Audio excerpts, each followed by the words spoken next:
ਫਿਰ ਉਸ ਤੋਂ ਵਾਸਤੇ ਤੁਸੀਂ ਲੈ ਹਾਂਜੀ ਤੇ ਤੁਹਾਡੇ ਕੋਲ ਕਾਫੀ ਇਲਮ ਹੋਵੇਗਾ ਜਨਾਬ। ਜਨਾਬ ਮੈਂ ਇਹਨਾਂ ਨੂੰ ਵੀ ਸਮਝਾਉਣਾ, ਸਵਾਰਾਂ ਨੂੰ ਵੀ ਸਮਝਾਉਣਾ, ਮਾਲਕਾਂ ਨੂੰ ਵੀ ਦੱਸਦਾ ਵੀ ਘੋੜਾ ਰੱਖਣਾ ਤੇ ਸ਼ੌਕ ਕਰਨਾ ਤੇ ਇਹਦਾ ਪੂਰਾ ਕਰੋ।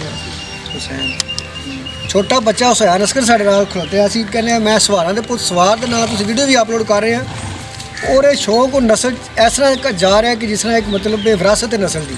5 ਸਾਲ ਦਾ ਬੱਚਾ ਹੈ, ਇਨਸ਼ਾਅੱਲਾ ਘੋੜੇ ਦੀ ਵੀ ਸਵਾਰੀ ਕਰਦੇ ਆ, ਬੇਟੇ ਦੀ ਵੀ ਸਵਾਰੀ ਸੀ ਵੇਖੋ ਉਹਦੇ ਘੋੜੇ ਉੱਤੇ। ਤੇ ਅਸੀਂ ਉਹਨਾਂ ਇਹਨਾਂ ਨਾਲ ਗੱਲ ਕਰਾਂਗੇ ਕੀ ਹਿਸਾਬ ਨਾਲ।